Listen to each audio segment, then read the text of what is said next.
I'm Clara Jensen, and at 33, I had everything I thought would finally earn my parents' pride.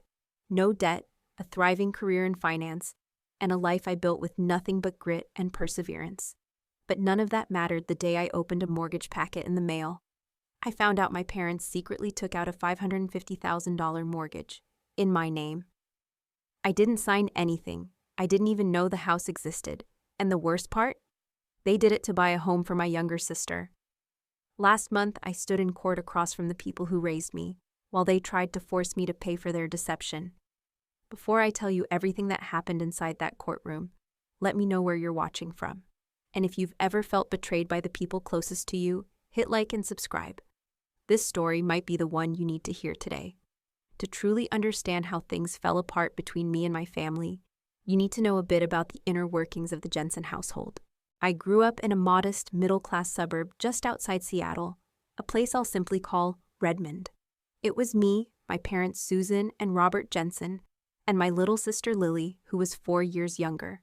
From the very beginning, there was always an invisible imbalance in how we were treated. I was the responsible one, the overachiever, the child expected to excel and never falter. Lily, on the other hand, was the golden girl, pampered, protected, and if I'm being honest, a little spoiled. When I brought home an F+ on a test, the question was always, why not a perfect A? But when Lily scraped by with a C, my parents clapped and rewarded her with some shiny new treat to encourage her progress. Our home wasn't filled with shouting matches or dramatic showdowns. It was much quieter than that. The inequality was subtle, woven into the fabric of our everyday life like a pattern only visible once you stepped far enough back. I remember getting a used bicycle for my 16th birthday, still perfectly functional, just used. 2 years later, Lily turned 16 and was greeted with a brand new cherry red Honda Civic in the driveway. I can still picture her clutching the keys while my parents stood by, cheering like she'd won the lottery. In high school, I worked part-time jobs at the school library and the local grocery store to earn spending money and put a little aside for college. Lily? Her only job was to enjoy being a teenager. I was the first in our family to go to college, grinding day and night to earn a partial scholarship to the University of Washington. I took out student loans to cover the rest and worked 20 hours a week at the university library just to keep a roof over my head and food on the table. My parents didn't contribute a single dime, not because they couldn't, but because they said they needed to save for Lily's future, and I didn't hold it against them, not then. I was proud of my independence. I believed struggling would make me stronger. Meanwhile, Lily bounced around from one college to another, 3 schools in 5 years, and never earned a single degree. My parents paid for every tuition, every off-campus apartment, handed her spending money without question. And when she dropped out to find herself, they just smiled and said she needed time. By the time she was 23, they'd spent over $180,000 on her incomplete education. Me? I was still buried under student loans I had taken out a decade earlier. After graduation, I landed an entry-level job at a finance firm in Seattle. I shared a cramped apartment with 3 roommates, lived on instant noodles more often than I cared to admit, and funneled every spare penny into paying off my debt. It took me 5 long years and multiple promotions before I could afford a tiny 1-bedroom place of my own. I built an emergency fund, contributed to my 401k, and finally paid off my loans by the time I turned 30. That kind of financial independence was hard-earned, and I was proud of it. But while I was hustling, Lily drifted from job to job, retail, waitressing, office gigs, never staying anywhere longer than a few months. She lived rent-free in our parents' basement until she was 27. When she finally moved out, they co-signed the lease, paid her deposit, and fully furnished her apartment as a housewarming gift. Throughout our 20s, I lost count of how many times my parents asked me to help cover Lily's expenses. When her car broke down, my mother didn't call a mechanic. She called me. "You're so good with money," she cooed, a sugar-sweet tone masking her expectation. "I'm sure you can spare a few hundred to help your sister out. She really needs her car to get to work." Or when Lily wanted to go on vacation with her friends but couldn't afford it, my father would suggest I treat her as an early birthday gift, even if her birthday was months away.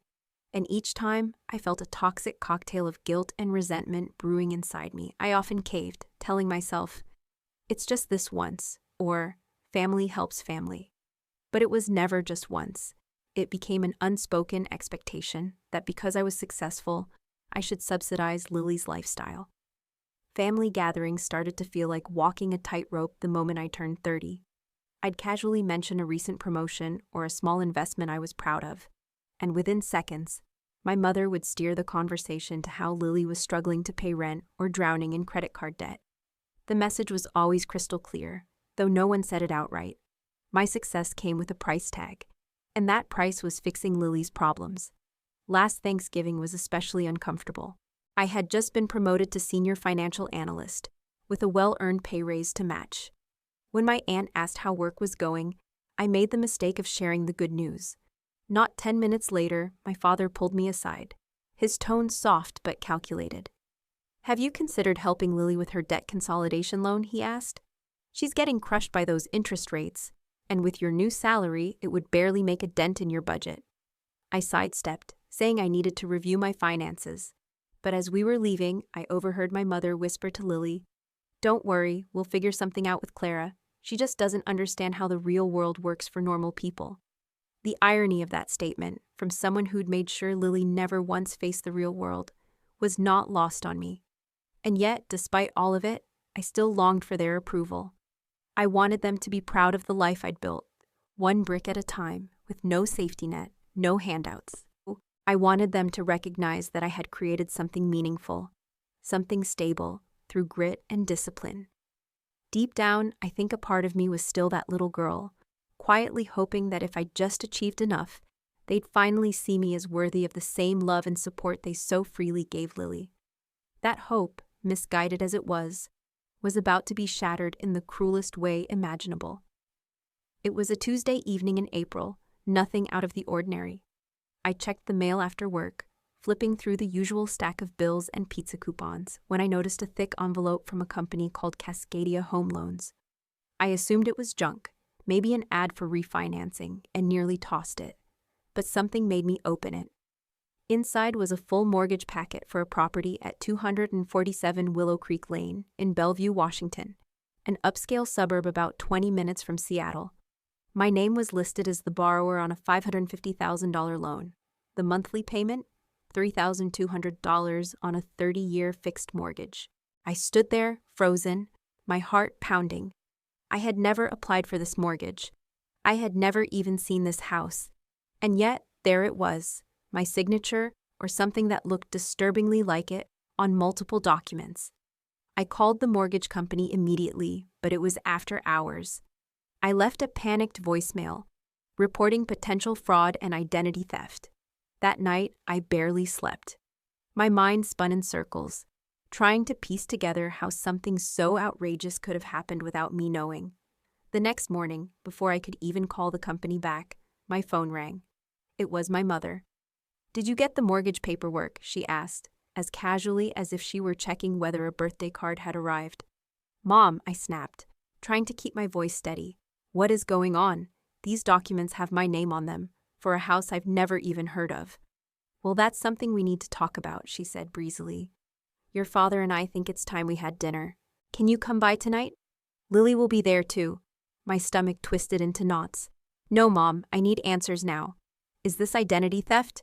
What have you done?" She let out a long, tired sigh. "Don't be so dramatic, Clara. It's a family matter. We'll explain everything tonight. 6 o'clock. Then she hung up before I could say another word. I took the day off work, a rare thing for me, and spent it in a haze of dread, confusion, and disbelief. That evening, I drove back to my parents' house in Redmond, the same house I'd grown up in, the place that once felt like home. Lily's relatively new Honda Accord was already parked in the driveway, the one my parents helped finance just 2 years ago. As I walked in, they were all sitting in the living room, calm in a way that felt eerily rehearsed. My mother handed me a glass of wine without asking if I wanted one, and my father gestured to the armchair across from them, like he was conducting a job interview, not inviting me to a family dinner. "Clara," my father began, his tone formal, "we know you're confused about the mortgage documents, but this has been in the works for a while now." "What exactly has been in the works?" I asked. the wine still untouched on the coffee table between us. Well, as you know, Lily's apartment in Seattle is far too expensive, my mother interjected. And with the housing market being what it is, we thought it was time she owned something of her own. That's nice, I said cautiously. But what does that have to do with me? My father cleared his throat. We found a wonderful starter home in Bellevue. Great neighborhood, excellent schools for when she has kids. Very convenient location. The problem is, my mother continued, given Lily's credit history and job situation, she doesn't qualify for a mortgage on her own. That's when the realization hit me, cold and sharp. So you used my information, my credit, my income? My voice rose with each word. Now don't start raising your voice, my father snapped. We decided it made the most sense for you to be responsible for the loan. I stared at them in disbelief. You decided? Without asking me, without my consent. You're doing so well in your career, my mother said, as if that explained everything. Your sister needs this house, and family takes care of family.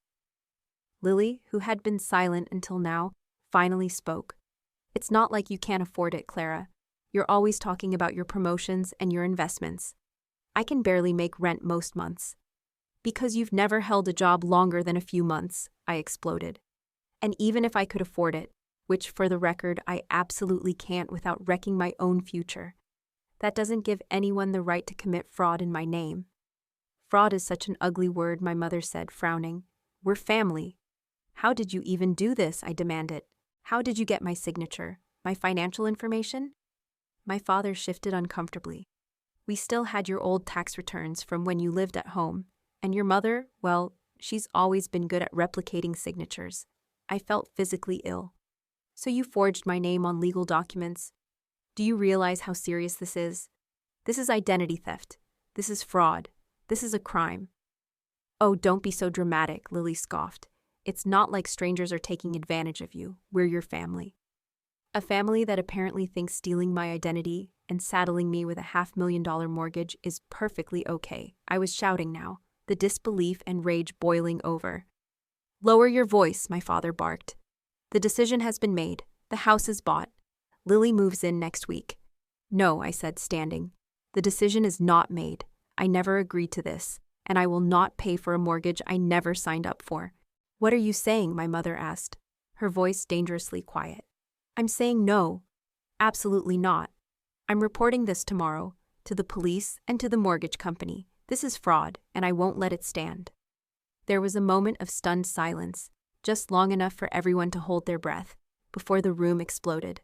Lily burst into tears, wailing that I was ruining her life. My mother launched into a speech listing all the sacrifices they'd made for me over the years, most of which were pure fiction. And my father, he threatened to disown me if I didn't do the right thing for once in my selfish life. The right thing? I laughed bitterly.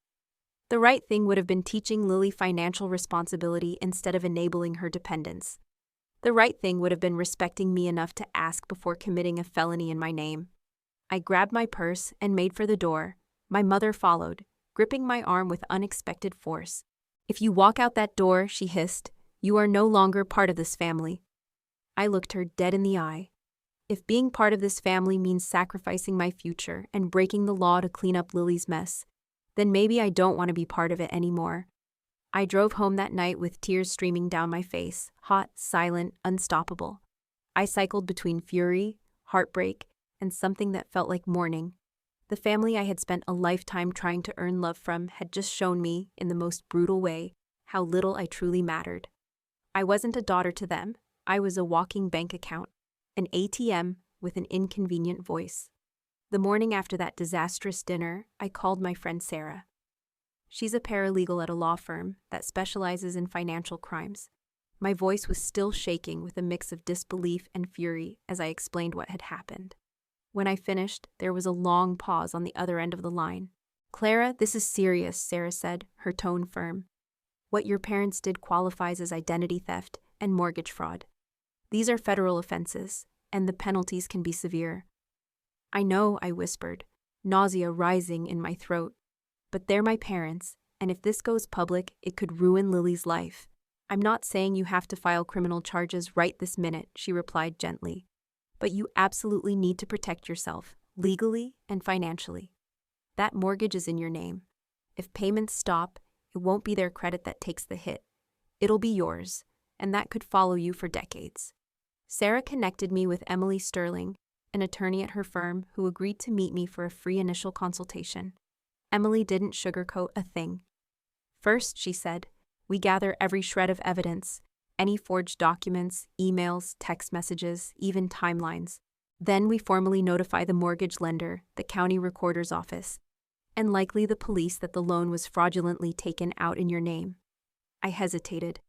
Will my parents go to jail? That depends, Emily said, her voice calm but clear. If you press criminal charges, it's possible. But regardless of what you choose, the priority is to legally separate yourself from this debt before the first payment comes due. Over the next week, I assembled everything I could: copies of the falsified mortgage forms, messages from my parents admitting what they had done, a detailed timeline of events. Emily helped me draft a formal letter, which we sent to my parents via certified mail. It stated plainly that I would not be held responsible for the mortgage, that I was fully aware of the fraudulent activity committed in my name, and that I would take every legal measure necessary to protect myself. 3 days after the letter would have arrived, my phone rang. It was my father. I let it go to voicemail.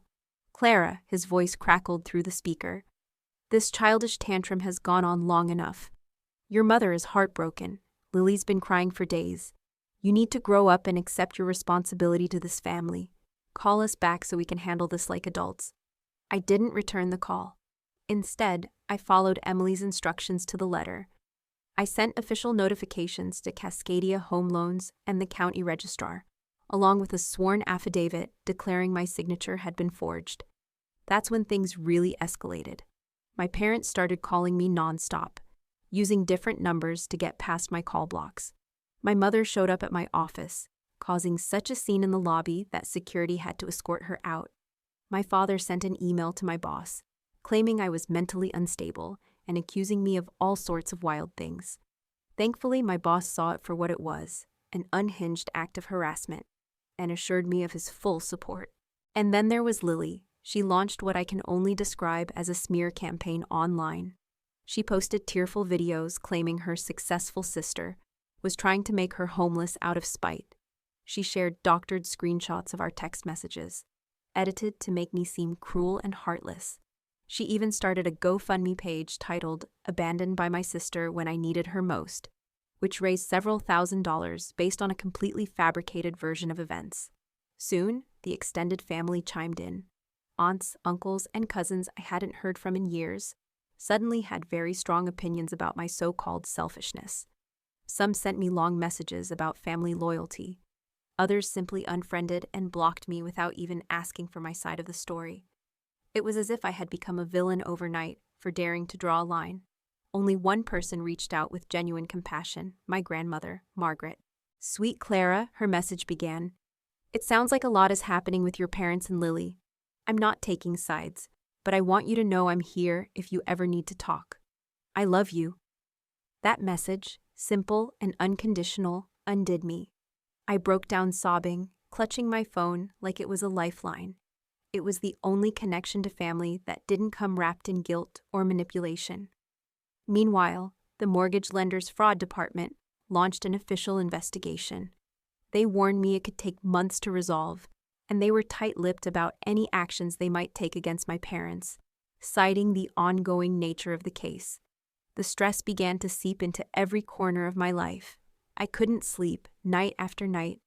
I jolted awake from dreams where I was homeless, or sitting in a courtroom facing charges for debts I never agreed to. My work performance slipped, enough that my manager pulled me aside with a look of quiet concern. I stopped going to my weekly yoga classes, stopped meeting friends, stopped doing anything that didn't involve going to work, and anxiously checking my email for updates from Emily or the mortgage company. It felt like I was holding my breath for days on end, waiting for the next blow to fall, and then it did.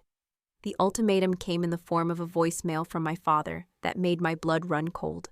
"Clara," his voice crackled from my phone, "this is your final warning. Your mother and I have spoken with our attorney. If you don't withdraw your fraud claims and take responsibility for your sister's mortgage by the end of this week, we will file a civil suit against you for the full value of the home. You may think you're clever with your fancy Seattle lawyer, but we have decades of verbal agreements and family commitments that any judge will uphold. Don't test us on this." I immediately forwarded the message to Emily, who called me within minutes. "They're bluffing," she said firmly. "There is no such thing as an enforceable verbal agreement that holds someone liable for a $500,000 mortgage, and family commitment isn't a legal contract." "So I can just ignore the threat?" I asked, hoping for a simple answer. She hesitated. "Not quite. If they actually file a suit, you'll have to respond. And even baseless claims cost time, energy, and money to defend against." "What do I do?" I asked quietly. "Keep documenting everything," she replied. "No direct contact. And Clara, you may want to consider filing for a restraining order. This level of harassment is escalating." A restraining order against my own parents? The idea felt so surreal I actually laughed, an involuntary, hollow sound. But the laugh quickly dissolved into tears as the weight of it all came crashing down again. How had it come to this? How had the very people who were supposed to protect me become the ones I now needed protection from? 4 days later, I received a knock at the door. When I opened it, I was handed a thick envelope, legal papers. My parents had followed through. They were suing me for $550,000, the full value of the house they had fraudulently bought in my name. The complaint was a masterclass in manipulation and revisionist history. It claimed I had verbally agreed to purchase a home for my sister, that I had reneged on a sacred family pact, and that my parents had acted on my behalf out of goodwill. It was absurd. It was enraging. But most of all, it was terrifying. Because no matter how baseless their claims were, I now faced a real lawsuit. One that could drain my savings, tarnish my reputation, and drag on for months, maybe even years. I sat on my sofa that night, surrounded by legal documents, feeling more alone than I ever had in my life. The family I had spent years trying to please hadn't just betrayed me. They were actively trying to destroy the very independence I had worked so hard to build. For a moment, I questioned everything. Maybe I should just give in, pay the mortgage, accept financial ruin, salvage whatever shred of family ties remained. But then, like sunlight piercing through fog, came a wave of clarity. No, this wasn't about the money anymore. This was about standing up to decades of manipulation and inequity. This was about refusing to be financially abused by the people who were supposed to be my fiercest protectors. I picked up the phone and called Emily. "They actually filed," I said when she answered, "and I'm ready to fight." The lawsuit my parents filed against me was officially titled Jensen and Jensen vs. Jensen, a painfully ironic name that laid bare the cruel reality. Family had turned on family. The complaint was a bloated 37-page document filled with baseless accusations, ranging from breach of verbal contract to unjust enrichment, to something they called family fraud, a term that, as Emily dryly noted, isn't even a real legal concept. After reviewing the entire thing, she confirmed what she had suspected from the start. It was a weak case, constructed less for legal merit and more as a weapon of intimidation. Still, flimsy or not, I had just 21 days to respond or risk a default judgment that could legally bind me to a debt I never agreed to. "I can help with the initial response," Emily offered gently, "but for something this complex, you're going to need a trial attorney who specializes in financial disputes within families." That was the part that hit me hardest. Litigation attorneys don't come cheap, especially not for someone like me, with a respectable income but a very real budget. She gave me a list of referrals, and after consulting with 3 different attorneys, I chose David Miller, a seasoned litigator with a reputation for handling cases involving financial abuse inside families. His retainer fee? $12,000. It was nearly every penny of my emergency fund. Money I had saved over years of careful planning, skipped vacations, and saying no when I desperately wanted to say yes. "I'll be honest with you, Miss Jensen," David said, during our first formal meeting. "This lawsuit has no legal legs to stand on. Your parents have no basis to force you to pay for a mortgage you didn't agree to, especially one obtained through forged documents." "That's good news, right?" I asked, clinging to some scrap of hope. "Yes and no," he replied. The good news is, we will win. The bad news is, when we win might be a long way off. Their strategy appears to be simple. Drain your bank account and your spirit until you're too exhausted to keep fighting and settle just to make it stop. With David's help, we filed a comprehensive response to the lawsuit, denying every claim and filing counterclaims of our own: harassment, intentional infliction of emotional distress, and defamation based on the public lies my family had spread about me. We also submitted a motion to dismiss the entire case, arguing that the claims lacked any legal foundation. But just as David warned, the legal system is anything but swift. The judge assigned to our case, the Honorable Helen Albright, scheduled the hearing for the dismissal motion, 3 months out. In the meantime, my life continued to slowly unravel. The mortgage company's fraud investigation was still dragging on, and they informed me that until it was resolved, the mortgage would technically remain in my name. That alone tanked my credit score and froze me out of any major financial decisions. As if that weren't enough, Lily actually moved into the disputed house, yes, that house, and began posting smug photos all over Instagram. In each one, she smiled from the front steps or posed with her new furniture with captions like "Blessed" and "Dreams really do come true when you're surrounded by love." Every post felt like salt in an open wound. The financial toll was growing heavier by the day. Between the initial retainer, ongoing legal fees, and the time I had to take off work for depositions and strategy meetings with David, my savings were evaporating faster than I could track. I canceled a long-planned vacation, stopped contributing to my 401k, and, most humiliating of all, started charging basic necessities like groceries to a credit card, something I'd proudly avoided since my early post-grad years. But the emotional toll? That was even worse. I lost 12 pounds in just over a month because I couldn't eat. My hair began falling out in clumps from the stress. I woke up from panic attacks in the middle of the night, gasping for air, convinced I was drowning in a debt I never agreed to. A few remaining friends tried to be supportive, but it was clear they didn't understand. "Why can't you just work this out?" they asked, well-meaning but tone-deaf. "They're still your parents. Or worse, if you can afford it, maybe just help your sister out. Family is forever." Each comment, no matter how gently delivered, deepened my sense of isolation. No one seemed to grasp the core betrayal: how my own parents had weaponized my financial responsibility against me, how they had committed actual crimes in my name, and now how they were using the legal system to try and force me to subsidize my grown sister's lifestyle. Even my therapist, whom I had begun seeing weekly just to cope with the anxiety, tiptoed toward the same misguided thinking. Sometimes, she said in one session, winning the battle means losing the war. What would it mean to preserve these relationships, even at some financial cost? I didn't return after that. I didn't need one more person suggesting I sacrifice my financial future on the altar of a toxic family dynamic. 3 months into the lawsuit, David received a call from Arthur Hayes, my parents' attorney. They were offering a settlement. If I agreed to take over the mortgage payments for 6 years, the house would then be refinanced under Lily's name, assuming she could qualify, and the lawsuit would be dropped. David presented the offer without commentary, simply asking what I wanted to do. I sat in his office staring at the pages, a storm of emotions churning inside me. Part of me, tired, financially drained, emotionally hollow, was tempted. 6 years of payments would be brutal, but not impossible. I could recover eventually, but then I thought about what acceptance would really mean. It would mean their tactics had worked. It would mean forgery, identity theft, and suing me when I resisted had been effective tools. It would mean 6 more years of being held hostage, financially and emotionally. "No," I said at last, my voice steadier than it had been in months. "I'm not settling, not for 6 years, not for 6 months, not even for 6 minutes. What they did was wrong, and I won't validate it by giving in now." David gave a small nod, approval flickering behind his calm demeanor. "I'll send over the response," he said. "And Miss Jensen, truth be told, I think you're making the right call."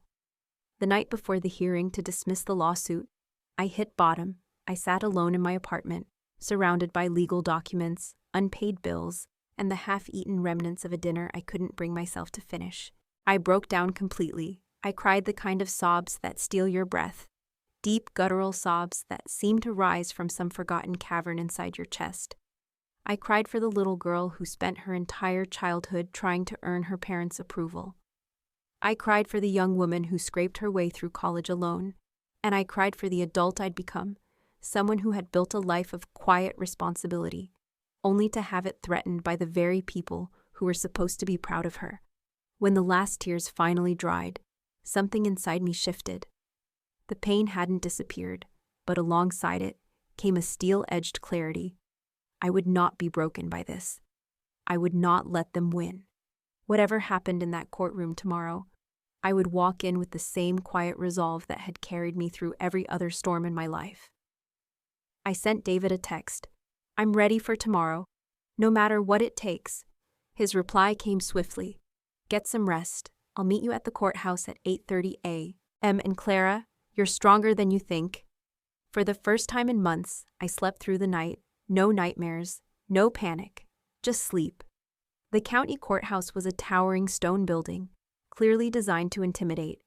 I arrived at 8:15 a.m., 15 minutes early, dressed in my most professional navy suit and low heels. David was waiting on the courthouse steps, briefcase in hand, his stride steady with quiet confidence. Remember, he said as we passed through the security checkpoint, Judge Albright is known for being thorough and fair. She doesn't tolerate emotional theatrics. She wants clean legal arguments. Let me speak unless she addresses you directly. We were directed to courtroom 4B, where several other cases were on the docket ahead of ours. Across the waiting area, I saw them, my parents and Lily. They were dressed in conservative, somber attire, the very picture of a respectable family. My mother clutched a handkerchief in her lap, like she was ready to cue the waterworks at the slightest provocation. My father sat upright, jaw locked in that familiar expression I'd known since childhood, the one that meant he expected full and unquestioning obedience. Lily kept her head down, but I caught her stealing a quick, bitter glance at me when she thought I wasn't looking. Their attorney, Arthur Hayes, was a silver-haired man in a sleek, expensive suit, radiating smug professionalism. He gave David a curt nod, but didn't acknowledge me at all. And yet, in that moment, I didn't flinch.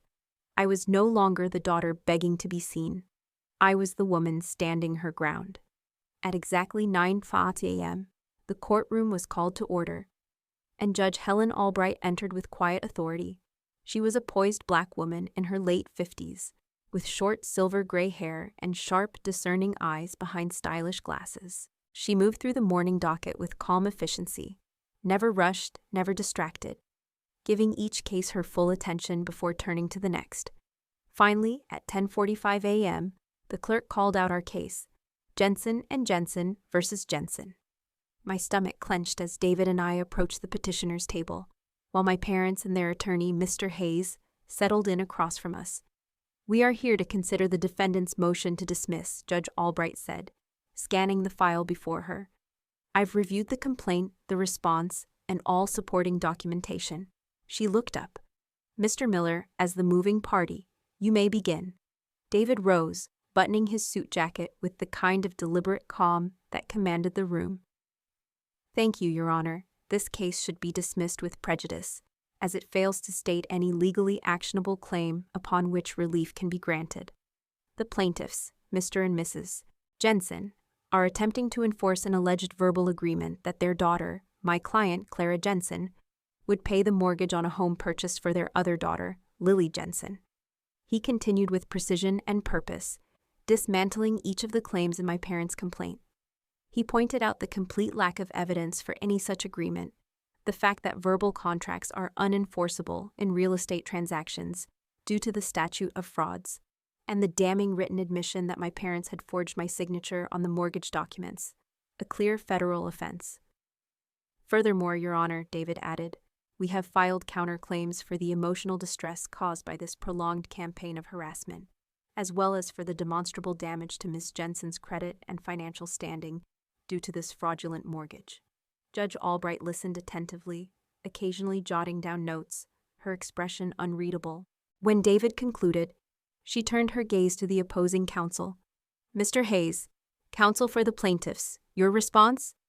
Hayes stood with theatrical flair, as though he were addressing a jury instead of a judge. Your Honor, this case is fundamentally about family obligations. about the implied commitments that arise within the unique dynamics of close familial relationships. The Jensen parents raised their daughter, provided her with an education, and supported her professional ambitions. In return, there was an implicit understanding that when her younger sister needed help, Clara would be the one to step up. I bit my tongue so hard I nearly drew blood. My parents hadn't paid a cent toward my education, and any so-called understanding existed only in their minds. David had warned me to maintain a neutral expression, no matter what was said, but it took every ounce of willpower I had to stay composed. Hayes continued, his tone tinged with melodrama. The Jensen family acted on behalf of their daughter in securing this mortgage, operating in good faith with the belief that she had consented to help her sister achieve the American dream of home ownership. Only after the sale was finalized did Ms. Jensen deny this family commitment, leaving her parents with no choice but to pursue legal remedy. He finished with a small theatrical nod, as though he'd just delivered a monologue worthy of applause. I sat perfectly still, heart pounding, every nerve taut. The courtroom fell into a quiet hush as Judge Albright turned her attention back to the bench, her pen tapping gently against the file folder in front of her. Judge Albright's expression remained composed, but the question she asked next carried the unmistakable weight of skepticism. "Counsel," she said, turning to Hayes, "are you suggesting that parents possess an inherent legal right to forge the signature of their adult child on mortgage documents, based on an assumed family commitment?" Hayes visibly stiffened. "No, not in those exact terms, Your Honor, but within the unique dynamics of this family." "Let's be clear," Judge Albright interjected, her tone crisp. "The complaint itself acknowledges that Ms. Jensen's signature was affixed to these documents without her physical presence. Are the plaintiffs disputing that fact?" "They are not disputing the signature issue, Your Honor," Hayes admitted, adjusting his posture. "However, they maintain that they had implied authority to act on her behalf, based on prior family financial arrangements." Judge Albright raised a brow. "I'd like to hear directly from the plaintiffs on this point. Mr. Jensen, please approach." My father stood and made his way to the witness stand, where he was sworn in. What followed was a carefully constructed blend of revisionist history and emotional manipulation. "Your Honor," he began, his voice warm, paternal, almost rehearsed. "We've always been a close-knit family. We help one another. When Clara began doing well in her career, we were incredibly proud, and naturally we assumed, based on our family values, that she would want to help her sister, who hasn't had the same fortune." Judge Albright didn't blink. "Did you explicitly ask Ms. Jensen if she agreed to take on a $550,000 mortgage on behalf of her sister before finalizing the paperwork?" "Well, not in those exact words," he hedged. "But we'd had many conversations over the years about Lily's housing situation and Clara's role as the more successful sibling. It was understood." "So that's a no," Judge Albright replied flatly. "You did not ask directly, and she did not explicitly agree." "It was implied," my father insisted. "Mr. Jensen, please remember you are under oath," Judge Albright continued, her tone tightening. "Did you forge your daughter's signature on these mortgage documents?" My father shifted in his seat, visibly uneasy. "I wouldn't use the word forged, Your Honor. My wife signed on Clara's behalf because we genuinely believed she would want to help her sister." The judge's face hardened. "Mr. Jensen, signing someone's name without their explicit permission is, by definition, forgery. It does not matter whether the person is your daughter or a complete stranger." Next, my mother took the stand, launching into a tearful account of how I had abandoned the family, and how their actions stemmed from desperation, not deceit. She clutched her tissue with dramatic flair, dabbing at eyes that remained remarkably dry. Then came Lily. She painted herself as the casualty of financial bullying, describing my success as cold, calculated, and selfish. She spoke of being left behind, of dreams deferred, and the cruel sting of being forgotten by her older sister. Throughout their testimonies, David rose occasionally to object, mostly when their claims veered into hearsay, speculation, or flat-out fabrications. Most of his objections were sustained. Judge Albright remained measured but firm, her pen quietly scribbling notes, her expression revealing little. And as I sat there, hands folded tightly in my lap, I realized I wasn't nervous anymore. I wasn't even angry. I was just ready for the truth to be seen and for this long, painful chapter to finally turn a page. When it was finally my turn to take the stand, I drew in a deep breath and reminded myself to anchor everything I said in the truth. I spoke clearly, steadily, explaining how I had put myself through college without a single dime from my parents. I described how I had built my financial stability from the ground up, through years of meticulous planning, hard choices, and quiet sacrifices. And most importantly, I stated unequivocally that at no point, not once, had I ever agreed to take out a mortgage for my sister. Ms. Jensen, Judge Albright asked, have there been prior instances in which your parents made financial decisions on your behalf without your consent? Yes, Your Honor, I replied. And then I carefully laid out the pattern, small but telling infractions over the years, credit card applications submitted in my name, loans co-signed without my knowledge, tax returns filed on my behalf without ever consulting me. And did you confront them about these incidents? The judge followed. I did, Your Honor. Each time, they dismissed my concerns, saying it was just family helping family, that I was being overly formal about money matters. Cross-examination followed, and Hayes tried hard to paint me as cold, rigid, and unfeeling. His questions were thinly veiled accusations. Is it true you've always prioritized your financial interests over your sister's well-being? Would it really have been so difficult to help your sister during a time of need, especially considering your success? David quickly objected to most of these, rightly labeling them argumentative. Judge Albright sustained his objections without hesitation, occasionally reminding Hayes to stick to questions grounded in legal relevance, not emotional manipulation. The most damning evidence came during the final stretch of the hearing. David introduced a series of text messages and emails between my parents that we had uncovered during discovery. In one message my father had written to my mother, Clara would never agree to this if we asked directly. Better to just move forward and present it as a done deal. She's always been too independent. In another reply, my mother said, once the papers are signed and Lily's moved in, what can Clara really do?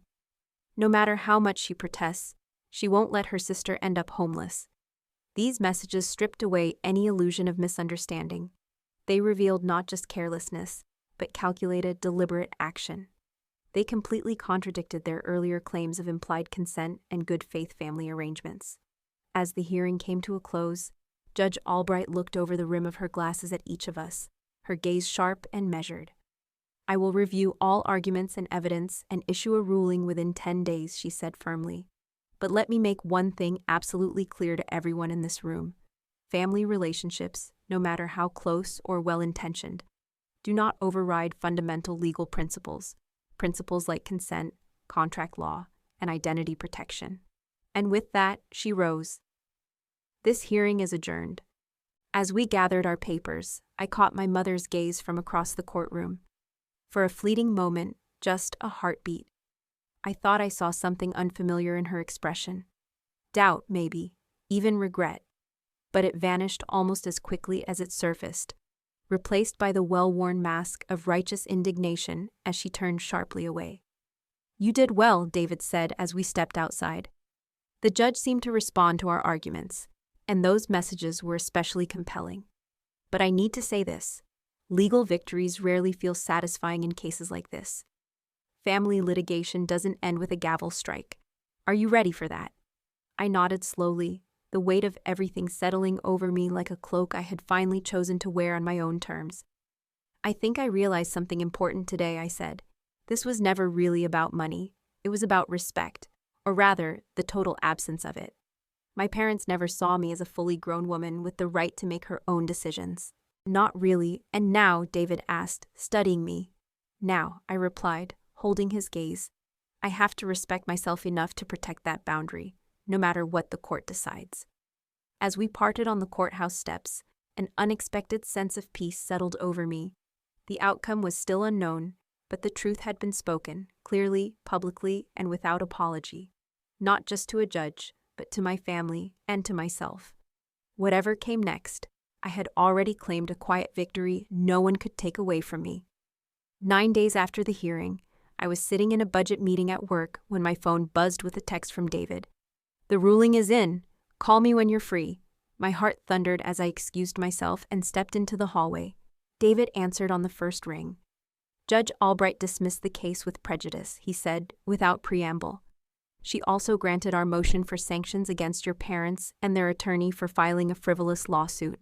I leaned against the wall as my knees buckled slightly. What does that mean? It means several things, David explained. First, the case is dead. They can't refile or bring these claims again. Second, they've been ordered to pay a portion of your legal fees, $18,000, as a penalty for abusing the legal system. And third, the judge included strong language in her ruling regarding their conduct, which could be relevant if the mortgage company or the district attorney decides to pursue the fraud side of this. I closed my eyes as relief washed over me like a slow rising tide. How much of the fees? I asked softly. $18,000, he repeated. It won't cover everything, but it'll certainly help. And there's more, he added. Judge Albright also issued a temporary restraining order. Neither your parents nor your sister can contact you directly for the next 120 days. She cited a clear pattern of harassment and intimidation. I hadn't even requested a restraining order during the hearing, though Emily had gently urged me to consider it months ago. Clearly, Judge Albright had seen enough in the record to act on her own. That more than anything told me I had finally been heard. There's one more thing, David added, his tone shifting just slightly. Judge Albright has referred the matter to the district attorney's office for possible criminal investigation into mortgage fraud. That doesn't guarantee charges will be filed. That's entirely up to the DA, but the door is now officially open. The news landed with a strange mix of emotions. On one hand, I felt vindicated, seen, finally, by a legal system that recognized the full gravity of what my parents had done. But on the other, a quiet ache stirred inside me. The thought of them facing criminal charges, jail time, a permanent stain on their names, still unsettled something in me that hadn't yet hardened. What happens to the house and the mortgage now? I asked. The judge has ordered that the mortgage company be formally notified of her findings, David replied. That should help resolve your fraud claim with them. As for the house itself, that's now between your parents, your sister, and the bank. Legally speaking, you are entirely out of it. When I hung up the phone, I stayed seated on the office stairwell for several minutes, breathing in the air like it might hold answers. A whirlpool of emotions swirled inside me. Relief, vindication, grief, and an ember of lingering anger. I had won, fully, undeniably, but victory didn't feel the way I had imagined. Not triumphant, just quiet. By evening, the news had already spread. Somehow, it had made its way into the local press. The online edition of the Seattle Times featured a headline that read, "Judge rules against parents who forged daughter's name on mortgage." The article was brief but accurate, citing court documents and including a quote from David about the importance of respecting financial boundaries, even within families. I turned my phone off that night, unwilling to wade through the inevitable storm of opinions. When I powered it back on the next morning, I had 50 missed calls, over 100 text messages, and more social media notifications than I could count. Some were from journalists looking for comment. Others came from extended family, some expressing shock and support. Others condemning me for taking a private matter to court. A few were from old friends who had once sided with Lily, but were now awkwardly reaching out again. But nothing hit quite as hard as the voicemail left by my sister Lily at 2:13 a.m. "I hope you're happy now," she slurred, clearly drunk. "Mom's had 2 panic attacks since the ruling. Dad's talking about filing for bankruptcy. And I have 30 days to move out because the bank's foreclosing. You've ruined this family, Clara. I always knew you were selfish, but I never thought you'd go this far. I hope your precious money keeps you warm at night, because you don't have a family anymore." I listened once, then I deleted it. I wasn't going to give it power. What happened to the house was the natural consequence of my parents' actions, not mine. I couldn't control how they chose to frame the narrative or whether they'd ever take responsibility. But I could choose what I carried forward, and that message wasn't it. 3 days later, I received an email that startled me. It was from Uncle Charles, my father's older brother, who had distanced himself from the family years ago for reasons I never fully understood. "Clara," the email read, "I've been following what happened with your parents and the mortgage. I want you to know I'm proud of you for standing your ground. What they did to you, they did some version of to me back in the 90s. It's a pattern that's been in this family for generations. I'm sorry you had to go through it alone. If you ever want to talk, I'm here." His message felt like a missing puzzle piece sliding into place. This wasn't just about me, or even Lily. This was about a deeply rooted family dynamic. Financial exploitation disguised as love and obligation, passed down like a tradition no one ever questioned. Knowing I wasn't the first to live it, and that Uncle Charles had survived and even thrived after setting his boundaries, brought a strange, quiet kind of peace. Not the kind that comes from closure, but from clarity. I was no longer confused, no longer alone. And for the first time in a long time, I felt free. A week later, I received official word from the mortgage company. Their internal fraud investigation had concluded, and they confirmed in writing that my name had been fully removed from all documents and records associated with the property. They also assured me that my credit report would be corrected accordingly. While they were pursuing their own legal action against my parents, they made it explicitly clear I was absolved of any and all liability. As expected, the media attention faded almost as quickly as it had flared up. My story was unusual enough to earn a spot on the local news, but it lacked the shock value to sustain long-term interest. Within 2 weeks, headlines shifted toward fresher scandals and more marketable human interest pieces. What remained long after the articles vanished were the personal aftershocks, quiet but persistent. Some extended family members who had once condemned me began reaching out again, citing the judge's ruling as their reason for understanding things differently now. Their sudden change of heart felt hollow, like applause after the curtain has already fallen. I responded with polite distance, recognizing that rebuilding trust, if it ever happened, would take far more than a few apologetic messages. My sister's social media presence underwent its own quiet transformation. The previously smug snapshots of her standing proudly in front of the house had disappeared. In their place were vague, inspirational quotes about overcoming adversity and cutting out toxic people. She never mentioned me or the lawsuit directly, but her passive-aggressive subtext was crystal clear to anyone who knew the truth. From mutual acquaintances, I heard that Lily had moved back into our parents' basement, while they scrambled to plead their case with the mortgage company. The house in Bellevue now sat empty, a hollow monument to the price of entitlement and deception. About a month after the judge's decision, my mother attempted to contact me using a new number that bypassed my blocked list. Her voicemail was short, clipped, and laced with frustration. "Clara, this has all gone too far. We need to talk like a family and figure out a solution. Call me back." I didn't call her back. Some things, once broken, aren't meant to be patched with a phone call. And some boundaries, once drawn in pain and clarity, are not meant to be crossed again. The most unexpected turn came 6 weeks after the court's decision.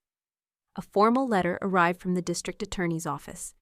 After reviewing the materials Judge Albright had referred to them, they had decided not to pursue criminal charges against my parents. The letter cited my lack of intent to press charges and the civil remedies already granted as reasons for their decision. It ended with a note: should new evidence come to light or I change my mind, the matter could be reopened.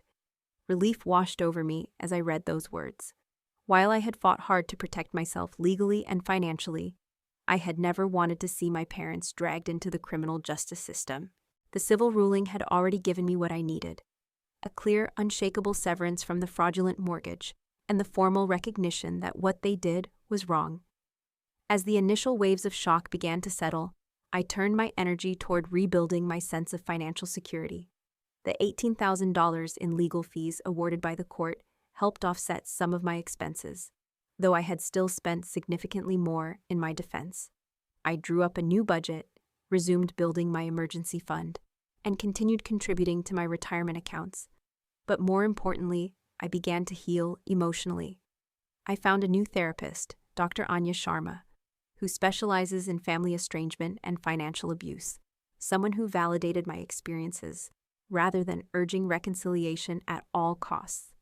I reconnected with friends who had stood by me and slowly opened my circle to include people who respected boundaries and nurtured healthy, honest relationships. 6 months after the verdict, a small, unexpected package arrived at my apartment. Inside was a wooden jewelry box I instantly recognized. It was one my grandfather had hand-carved for me when I was little, and it had always stayed at my parents' house. Tucked beside it was a handwritten note from my grandmother Margaret. "This belongs to you. Love always, Grandma." I called her that evening, and for the first time, she opened up about her own complicated history with my parents. "Your mother always had a way of favoring," she said softly. "She did the same with her sisters. I should have stepped in more when you were younger, but hindsight is always clearer." That conversation became the beginning of a new kind of relationship between us, one rooted in mutual respect and truth-telling, not the artificial harmony that had hidden dysfunction for generations. By the 6-month mark, I realized something profound. Despite all the legal turmoil, the emotional wreckage, and the financial strain, I felt freer than I had in years. The gnawing anxiety of waiting for the next unreasonable demand from my family was gone. The exhausting chase for their approval that never came, was over. For perhaps the first time in my adult life, I felt genuinely independent. Not just in my bank account, but in my spirit.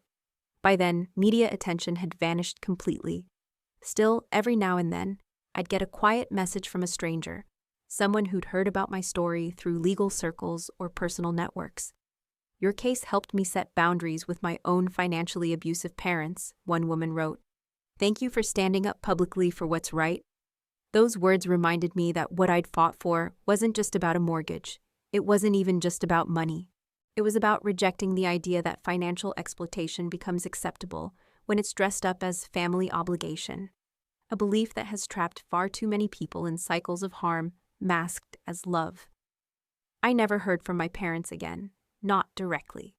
Through the occasional trickle of information passed along by distant relatives, I learned they had, in fact, filed for bankruptcy and were now living in a much smaller apartment. Lily, it seemed, had landed a job as an administrative assistant and was turning her life around. Though what that truly meant depended on who was telling the story. I wished them well, from a distance. But I held no illusions about reconciliation.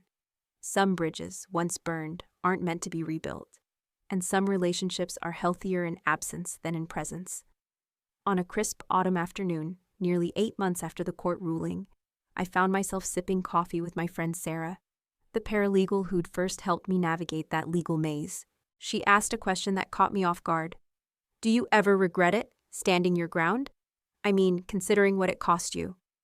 I let the question settle, watching the steam curl above my mug. "No," I said at last. "It cost me a great deal, financially, emotionally, even a few relationships I thought were solid. But it gave me something far more valuable, the certainty that I can protect myself, that my boundaries matter, and that I don't have to set myself on fire to keep others warm." Sarah nodded, her eyes soft with understanding. "That's worth more than a house in Bellevue." "Exactly," I smiled. "It's the foundation to build something better." A year to the day after Judge Albright dismissed my parents' lawsuit, I sat across from a young woman named Sophie in a tiny Seattle cafe. She reminded me achingly of myself 20 months earlier. Her hands clutched a folder of bank statements, and exhaustion clung to her face like a second skin. "My parents took out a car loan in my name," she said, voice trembling. "They said it's my duty to help them because they raised me, but I'm still paying off student loans, and I can barely cover my rent." I'd met Sophie through an online support group for survivors of familial financial abuse, one I'd joined as part of my own healing journey and now helped coordinate. This was our first in-person meeting, a brave step beyond the safety of digital connection. "First," I said gently, "I want you to know you're not alone in this. What they're doing isn't normal, and it's not okay, no matter how much they dress it up as love or obligation." As I walked her through her options, credit freezes, fraud reports, potential legal steps, I realized just how far I'd come in my own recovery. The months immediately following the lawsuit had been brutal. Even in victory, I'd mourned deeply, not just for the family I lost, but for the family I'd never truly had. The idealized version of my parents and sister I had clung to for so long was shattered beyond repair, forcing me to face the truth. I had been a resource to them, not a daughter. In those early months, I swung between numb detachment and emotional overwhelm. Some days I moved through the motions, checking boxes and brushing teeth. only to be ambushed by waves of rage or sorrow so intense they left me breathless. A song on the radio, a coworker's family photo, an offhand mention of weekend plans with someone's parents. Any one of those could send me spiraling into grief that felt bottomless. My therapist, Dr. Anya Sharma, had been instrumental in helping me navigate this inner terrain. "You're not just grieving the relationships as they were," she said during one particularly hard session. "You're grieving the illusion of what those relationships might have become. You're mourning the childhood you deserved but never received." That reframing shifted everything. It allowed me to honor the depth of the loss while also acknowledging that much of what I was grieving had never really existed in the first place. It was a story I'd told myself to survive a dysfunctional reality, and now I was finally ready to write a new one. Therapy helped me begin untangling the dense web of guilt, duty, and distorted responsibility that had defined my family relationships for far too long. I started to see how my parents had conditioned me from childhood to believe that my own needs were selfish, while my sisters were paramount. Any attempt to set boundaries was painted not just as disobedience, but as betrayal, as if I were threatening the very fabric of family unity. Financial abuse is uniquely insidious, Dr. Sharma once told me, because money isn't just currency. It's survival, it's security. And in many families, it's the language of love. When someone manipulates your finances, they're not just emptying your account, they're destabilizing your place in the world. That perspective shifted everything. What I once viewed as a messy family dispute over money was, in truth, a vital act of self-preservation against people who had repeatedly shown they did not have my best interests at heart. As I processed those emotional revelations, my external life slowly began to align with my internal growth. 6 months after the lawsuit ended, I received a long-overdue promotion at work, moving from senior financial analyst to team lead, with a meaningful salary bump. The irony wasn't lost on me. My professional strength in finance had helped me identify and push back against financial abuse in my personal life. Around that same time, I made a major shift in my living situation. I moved out of my modest one-bedroom apartment and purchased a sun-filled 2-bedroom condo, secured through a carefully structured mortgage that felt empowering rather than entrapping. The second bedroom became a blend of home office and guest space, a symbol of both my professional momentum and my openness to newer, healthier relationships in my life. My social circle, too, underwent a transformation. Some friendships simply couldn't withstand the weight of my family estrangement. There were people who saw my firmness with my parents as heartless, or who flinched at the discomfort of messy truths. But others, unexpectedly, grew stronger. Sarah, the paralegal who first helped me seek legal support, became one of my most cherished confidants. And then there was Mark, a colleague who had quietly covered my caseload during court days, never asking questions, never judging. Over time, his quiet empathy became friendship, and that friendship rooted itself into something solid and lasting. The most unexpected blessing was the relationship I developed with my Uncle Charles, my father's long-estranged brother. What began as a cautious email exchange slowly blossomed into regular phone calls, and eventually, in-person visits. Through him, I gained a deeper understanding of the generational patterns of financial manipulation that had quietly shaped my father's side of the family. It helped me see that what happened to me wasn't some isolated betrayal. It was a legacy, passed down and repeated. And my parents were simply reenacting what they had once endured. "Your grandfather did the same thing to your father that he tried to do to you," Uncle Charles told me during one of our longer conversations. "The difference is, your father gave in. He became part of the system and then perpetuated it. But you broke the cycle." That perspective changed everything. It helped reframe my story, not as a personal failure to hold the family together, but as a courageous refusal to uphold a broken structure. I hadn't shattered a family. I had interrupted a pattern. Another unexpected source of healing came from connecting with other survivors of familial financial abuse. The online support group where I first met Sophie began as a quiet space to trade advice and resources, but it soon evolved into a community rich with understanding, one that had been painfully absent in my biological family. Within that space, I found my voice, not just as a participant, but as an advocate. I started sharing my story more openly, first anonymously in the group, then through a blog under my real name, and eventually as a guest speaker at occasional financial literacy workshops. Each time I spoke my truth aloud, it lost a bit of its sting and gained power to help others. "Your story gave me the courage to check my credit report," one group member wrote to me. "I found 3 accounts I never opened. I never would have looked if you hadn't spoken up." Messages like that reminded me that something meaningful could grow out of my pain, that the boundaries I fought so hard to defend could also make room for others to feel safe too. Around the 1-year mark after the lawsuit, I received a surprising email from my sister, Lily. Unlike her previous messages, usually steeped in blame and entitlement, this one was quiet, even hesitant. "I've been doing a lot of thinking," she wrote. "I'm not ready to say I understand everything that happened, or that I agree with all of your choices. But I've started noticing some of the same patterns in how Mom and Dad interact with me, and it's made me reconsider what you were trying to tell us. I'm working with a therapist now. I'm not expecting a reply. I just wanted you to know." I sat with that message for several days, weighing my response with care. After discussing it with Dr.